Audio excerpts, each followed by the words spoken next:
안녕하세요. 배신의 장미입니다. 오늘은 고등학교 선후배 사이인 신우이와 사업을 함께하며 벌어지는 어처구니 없는 일들에 똑같이 갚아주었다는 사연. 지금 시작합니다. 저는 신우이와 함께 작은 사업체를 동업하고 있습니다. 남편과 결혼 전부터 신우이와도 사이가 가까웠습니다. 그도 그럴 것이 남편과 연애할 때 우연히 신우이를 함께 만나게 되었는데 글쎄 고등학교 1년 선배더라고요. 교내 방송부도 함께 했기에 서로를 잘 알고 있었어요. 물론 신우이가 대학에 가고 서로 연락을 하거나 하진 않았기에 이렇게 다시 만나기 전까지 연락을 주고받진 않았지만 친구들을 통해 건너 소식을 전해 듣고는 하는 정도였지요. 신우이는 워낙 성격이 쾌활하고 밝고 부침성이 좋습니다.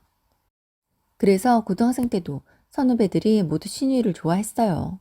물론 저도 그러했습니다. 남편에게 누나가 있다는 걸 알고는 과연 나는 결혼해서 시댁 식구들과 어떤 관계로 지내게 될까? 시댁 식구들은 어떤 분들일까? 걱정 반 기대 반이었는데 신우이를 보자 그런 걱정은 사라지고 말았습니다. 적어도 제가 아는 신우이라면 강압적인 사람도 권위적인 사람도 아니었으니까요. 제가 시댁에 인사를 갔을 때였습니다. 한껏 긴장하고 간 저와는 달리 시댁에선 절 온 마음으로 환영해 주는 것을 느낄 수 있었습니다. 저희는 어려움 없이 결혼을 진행했고 결혼 생활은 평탄했습니다. 결혼을 하고도 회사 생활을 계속하던 제게 신우이가 어느 날 동업을 제안했습니다.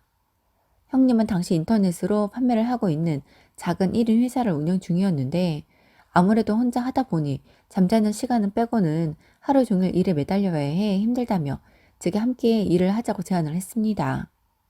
당시 제가 이직을 고려하고 있었거든요. 제가 할 일은 주문 들어오는 거 체크해서 형님에게 넘겨주면 발주부터 모든 일은 본인이 한다고 했습니다. 아무래도 제가 회사 회계팀에 있다 보니 꼼꼼할 것 같다면서 함께 하자고 했어요. 지금 혼자 운영하면서도 순수이익이 평균 700만 원이 넘는데 저와 함께 하게 되면 처리할 수 있는 물량도 더 많아지니 제 앞으로 월 500만 원은 챙겨줄 수 있을 것 같다면서 같이 하자고 합니다. 형님의 사무실은 저희 집으로 차로 10분 거리에 있습니다. 급여로 보나 회사 위치로 보나 솔직히 솔깃했습니다. 결혼 전에는 부모님과 같이 살다 보니 회사만 다니면 되었고 집에 와선 다음날 출근 때까지 푹 쉴 수 있었지만 결혼을 하고 나니 퇴근하고 오면 저녁 준비부터 온갖 집안일을 해야 해서 출퇴근 시간도 부담이 되긴 했었습니다. 그런 이유로 이직을 고려하고 있었는데 형님이 그런 제안을 해주니 고민이 되었던 거죠. 솔직히 이미 마음이 좀 기울었습니다. 남편에게도 형님의 제안을 이야기했습니다. 그러자 남편이 안 그래도 형님이 좀 힘들어 하기는 했는데 성격상 남에게 일을 잘 못 맡기는 타입이라 혼자 일을 하고 있는 거라고. 그런데 혼자 하루에 처리할 수 있는 물량이 한계가 있다 보니 수입이 지금의 최대치에서 더 이상 늘지 않는다며 같이 일하면서 시너지를 내어 보자고 합니다. 그렇게 얼마간의 고민 뒤 형님과 다시 만나 이야기를 나누었고 결론적으로 함께 형님과 일을 하기로 했습니다. 대신 직원이 아니라 저도 일부 투자를 해 수익을 정확히 절반으로 분배하기로 했습니다. 그게 안정적일 거라고 생각했거든요.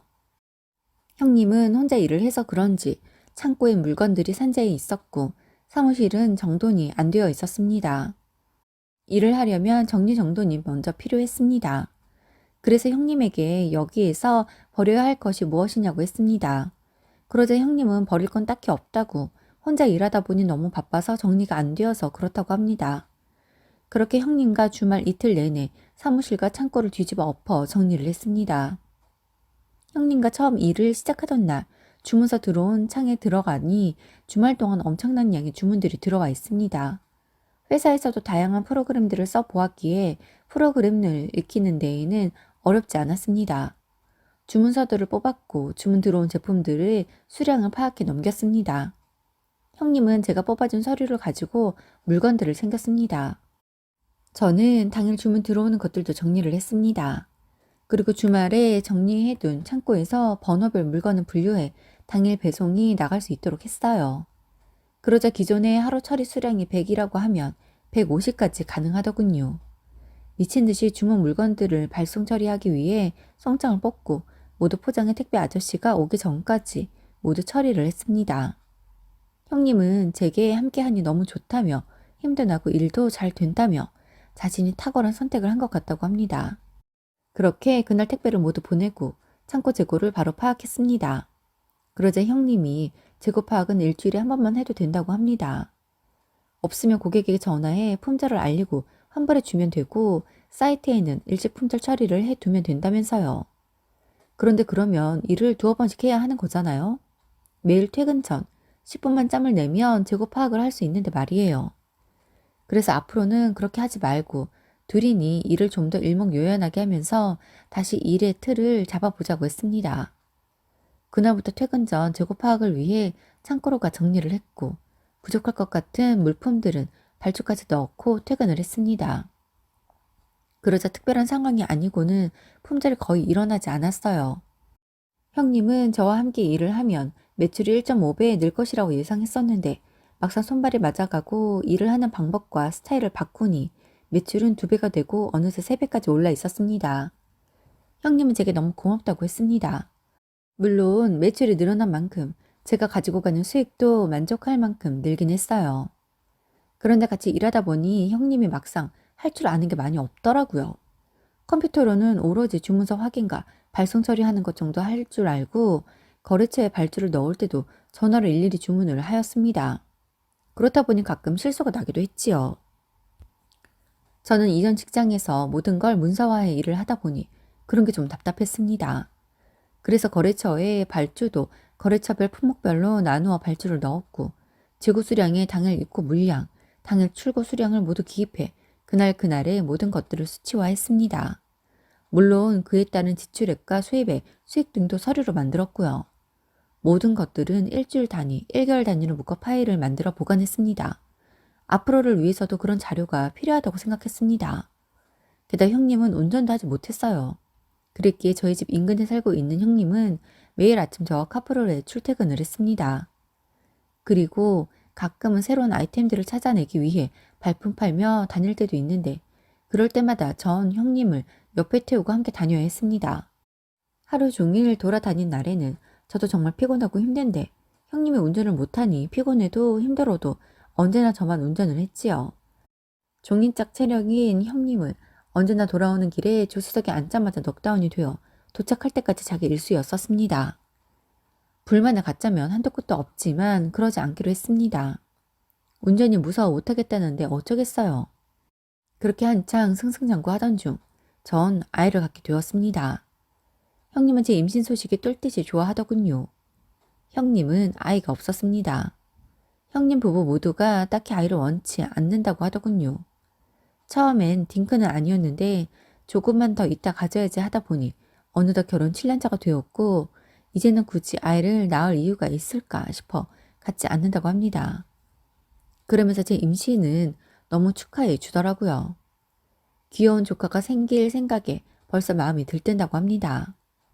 임신을 했어도 전 형님과 계속 일을 했습니다. 딱히 몸이 버거울 만한 일들은 없었기에 일하는 게 힘들지는 않았어요. 어느덧 출산일이 다가왔고 형님에게 아이를 낳고 나면 당분간은 출근하기 어려울 텐데 혼자 어떡하냐고 물었습니다. 그러자 형님이 하는 말이 조리원 퇴소하고 나면 다시 출근하는 거 아니야? 라고 합니다. 정말 아무것도 모른다는 듯이 해맑게 묻기에 뭐라고 말을 해야 하나 말문이 턱 막혔어요. 그래서 형님, 제가 자연분만을 하게 될지 제왕절개를 하게 될지도 모르는데 어떻게 조리원 2주만 있다가 바로 출근을 해요. 제 몸도 몸이지만 그 어린애는 어쩌고요. 그럼 우리 회사는 어떡하라고. 나 혼자 하면 수입이 팍 줄 텐데. 알잖아, 우리는 한 팀이라는 거. 난 올케를 남이라고 생각해 본 적 없어. 내 동생이자 사업 파트너라고 생각해. 올케 없는 기간도 벌써부터 어째 하나 걱정이라고. 형님, 그건 너무 감사하게 생각해요.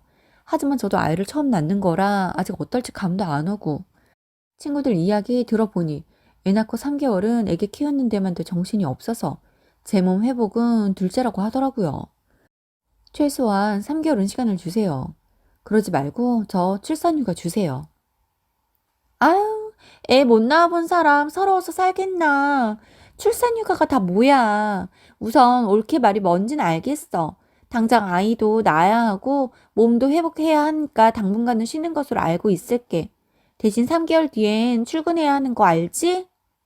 라고 합니다. 솔직히 좀 서운하긴 했어요. 하지만 형님이 임신해 본 적이 없어서 잘 몰라 그러려는 거니 하고 이해하고 넘어갔습니다. 얼마 뒤, 전 절 닮은 여자아이를 출산했습니다. 출산 때 난산이라 고생도 많이 했고, 그래서인지 회복도 빠르지 않아 많이 힘들었었습니다. 조리원에서도 직수를 포기하고 오로지 제 몸 회복만을 위해 대부분의 시간을 쉬고 마사지를 받곤 했지요. 그런데 제가 아이를 낳고 난 다음 날부터 형님에게 툭하면 전화가 옵니다. 발주를 어떻게 넣는 거냐, 어느 파일을 열어야 하느냐, 셀 때마다 재고 수량이 틀리다, 회계 사무실에서 요청하는 서류는 어디에서 찾아보내야 하냐 등등 하나부터 열까지 물어보더라고요. 그럴 때면 차분히 알려주었지만 형님은 며칠 뒤면 또다시 똑같은 질문을 하며 전화를 하였습니다.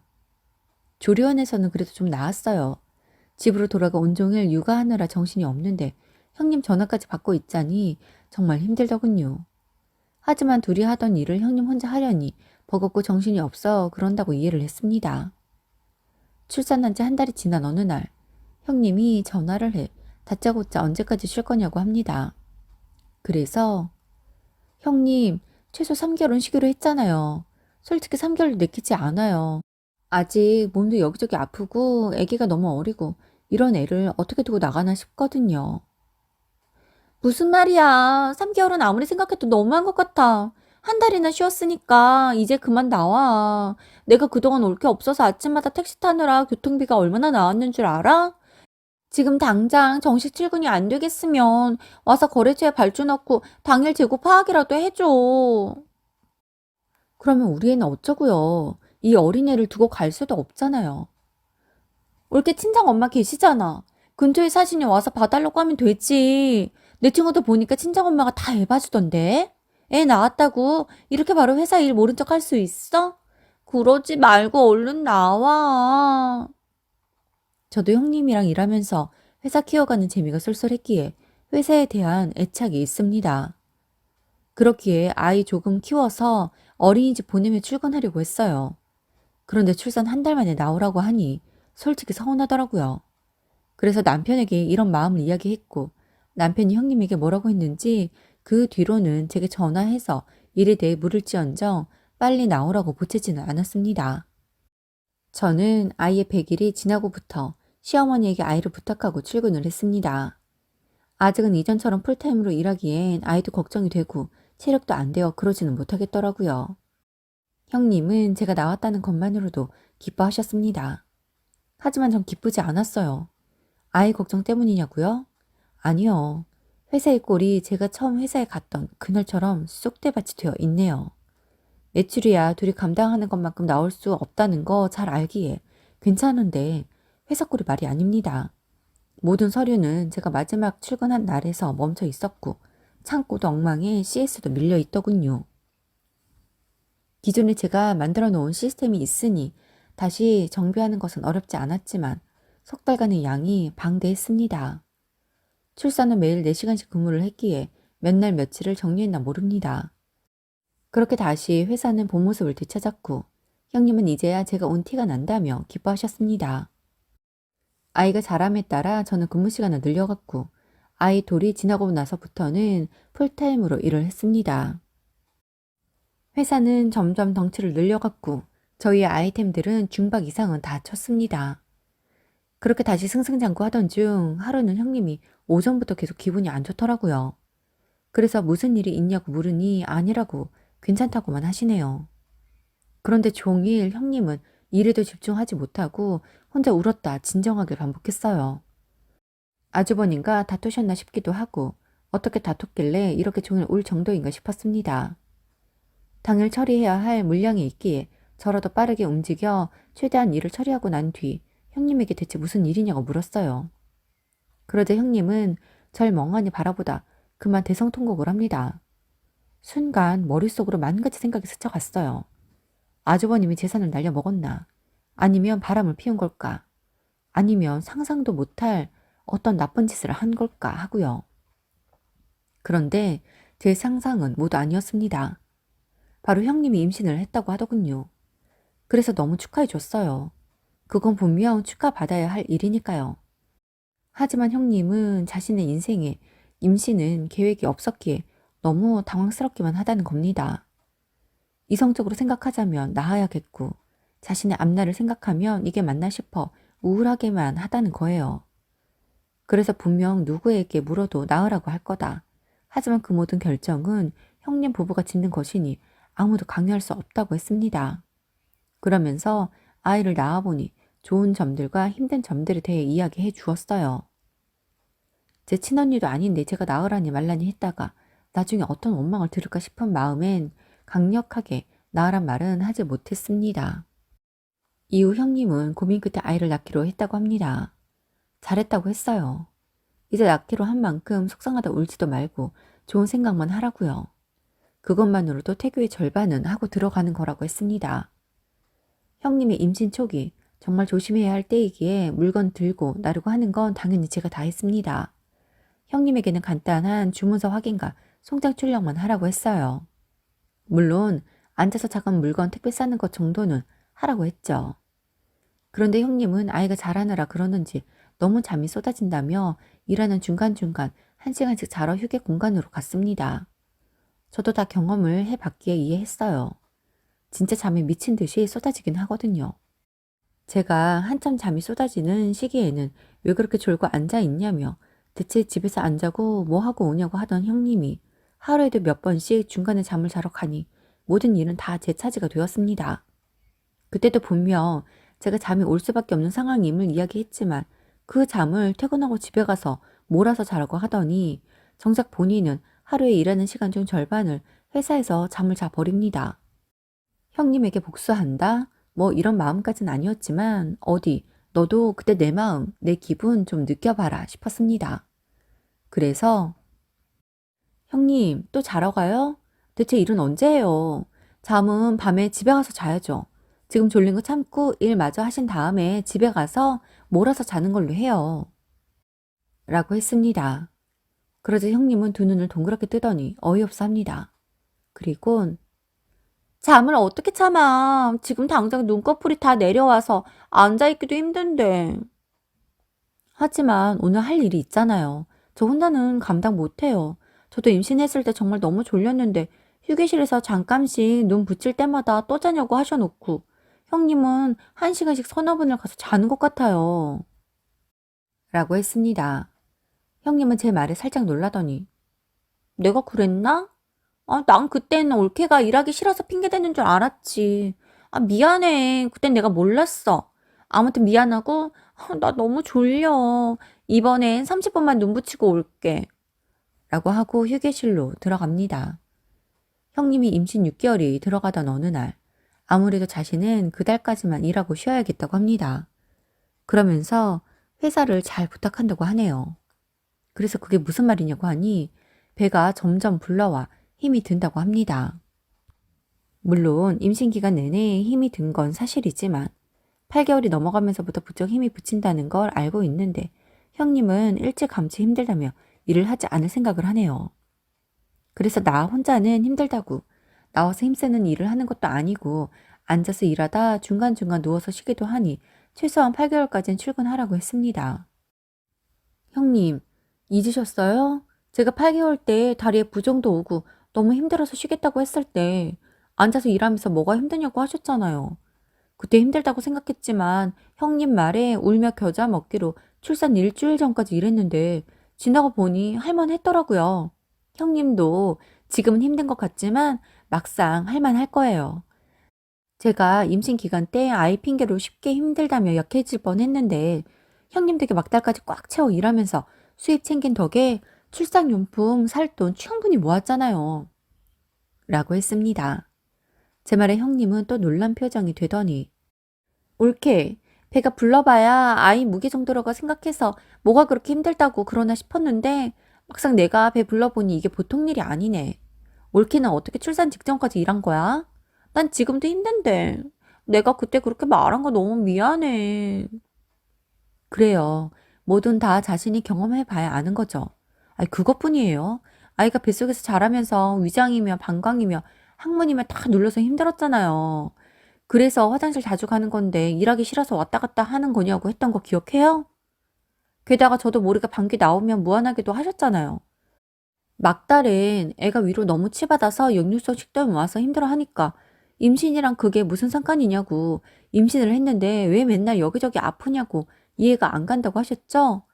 그런데 형님 벌써 역류성 식도염 있다면서요? 원래 다 경험해봐야 안다지만 그때 조금만 더 절 위로하는 말이라도 했으면 제가 이렇게 서운하진 않았을 거예요. 그걸 그렇게 다 담아둔 거야? 왜 말 안 했어? 말해도 모르는데 말해 뭐해요. 그래도 그런 거 외적으로는 일에는 저도 만족하니 같이 일하는 거죠. 그날 형님은 제게 또다시 사과를 하고 계속해서 출근을 했습니다. 저도 형님이 어떤 몸 상태인지 지금 어떻게 힘들지 예상이 가기에 무리하게 하지는 않았습니다. 매일 아침 임산부와 출퇴근 같이 하는 것도 여간 신경 쓰이는데 차라리 혼자 일하는 게 편할 수도 있어요. 하지만 그렇게 배려를 해주다 보면 배려에 배려를 바랄 사람이라 그러지 않았을 뿐입니다. 형님의 출산 예정일이 한 달 남은 시점. 그만 출근하고 집에서 쉬라고 했습니다. 대신 집에서 주문서 정리만 해서 매일 아침 출근 시간에 맞춰 메일로 보내달라고 했어요. 그건 제가 출산했어도 매일 했던 일이었고 그 정도는 할만했습니다. 그런데 형님은 막달이라 잠이 쏟아진다며 한두 번 하고는 하지 않았어요. 제겐 시간이 조금만 늦어도 전화로 닥달을 하더니 막상 본인은 출산을 한 것도 아닌데 못하네요. 형님이 출산이 코앞으로 다가왔습니다. 형님과 일 때문에 통화를 하다. 형님, 조리원에서 돌아오면 출근하는 거죠? 라고 했습니다. 그러자 형님이 뭐라고? 조리원에서 돌아오자마자 어떻게 출근을 해? 그러면 한 달 지나고 나오겠어요? 뭐? 올케는 출산휴가도 몰라? 출산휴가 저도 알죠. 그런데 그때 형님이 제게 한 달이면 충분하지 않냐고 해서 형님은 정말 한 달이면 되나 싶어서 물어본 거예요. 가능하지 않아요? 저한테 그때 그렇게 막 뭐라고 하셔놓고는. 아, 그건 그때 내가 몰라서 한 달 된 애를 놓고 어떻게 나가니? 어머니 계시잖아요. 어머니한테 봐달라고 하세요. 애는 다 친정엄마가 봐주는 거라면서요. 어머니는 봐주지 않으시겠어요? 엄마가 애를 봐주는 게 문제가 아니라 내 몸이 문제지. 형님은 몸 회복 빠른 거 아니었어요? 전 저만 한 달 만에 회복 못하는 줄 알았는데 형님은 한 달이면 될 거예요. 안 그래요? 저희 말에 형님은 그래, 미안해, 미안해. 다 미안해. 내가 생각이 너무 짧았어. 친구들이 애 낳고 키우는 거 다 봐서 모르지도 않는데 솔직히 올케가 회사에서 많은 일들을 직접 처리하다 보니 올케 없을 때가 내가 감당이 될까 싶더라고. 정말 쉽게 생각했어. 임신했다고 저렇게까지 잠이 쏟아질까? 갑자기 왜 저 음식은 먹기 싫다는 걸까? 내가 보기엔 힘든 일도 아닌데 왜 벌써 그만 나오겠다는 걸까? 주문이며 재고파 CS 모두 걱정이었지 뭐. 그래서 출산하면 바로 나오길 바랬고 나올 수 있을 거라고 생각했어. 애 낳고 한 달이나 회복을 하는데 왜 못 나올까 싶었어. 사람이 보통 수술을 해도 한 달이면 다 회복이 되는데 그런 생각을 했어. 그런데 내가 아직 나와보지도 않았지만 절대 그럴 수 없을 것 같다는 생각이 들어. 미안해. 막연히 힘들긴 하겠네 라는 생각만 하고 금방 괜찮아지는 거 아니야? 라는 생각에 내가 다 경솔했어. 라고 합니다. 솔직히 형님에게 다른 억하심력은 없어요. 우리 형님 보기랑 다르게 빈틈도 많고 손은 많이 가지만 소녀 같은 부분도 있고 때론 친구 같기도 하고 동생 같기도 하면서 서로 속말도 하면서 잘 지내왔거든요. 저라고 왜 부족한 점이 없을까요? 분명 형님이 보기에 아니다 싶은 부분도 있을 텐데 그런 부분들 한번 이야기하지 않고 다 이해해 줬다고 생각합니다. 지금 형님은 출산을 하고 집에서 육아 중입니다. 형님도 딱 3달 뒤에 복직을 하려고 했는데 형님은 난산을 수술까지 하면서 고생을 많이 했고 출산하고 수영증도 오는 등 많은 이벤트를 겪고 있는데다 아이도 처음에 황달이 심해 치료받고 하느라 마음고생을 좀 했거든요. 그러한 이유들로 형님의 복직은 6개월에서 1년 뒤로 생각하고 있습니다. 대신 저 혼자 일을 할 순 없기에 전 직원 한 명을 뽑아 일을 하고 있습니다. 다행히 새로운 직원이 이쪽 업을 해보았고 센스도 있고 손도 빨라 형님이 복직을 해도 우리가 덜 수익을 남긴다 생각하고 셋이서 일을 하려고 합니다. 분명 아이 때문에라도 둘 중 누구든 퇴근이 빨라져야 하거나 출근이 어려운 날이 있을 것 같거든요. 형님과 전 이렇게 서로를 이해하고 맞춰가게 되는 거라고 생각합니다. 때론 얄밉기도 하고 자신밖에 모른다는 생각도 들지만 본심이 나쁜 사람이 아니고 몰라서 그렇다는 걸 알기에 형님이랑 앞으로도 잘 지내보려고 합니다. 오늘도 함께 해주셔서 감사합니다. 지금까지 배신의 장미였습니다.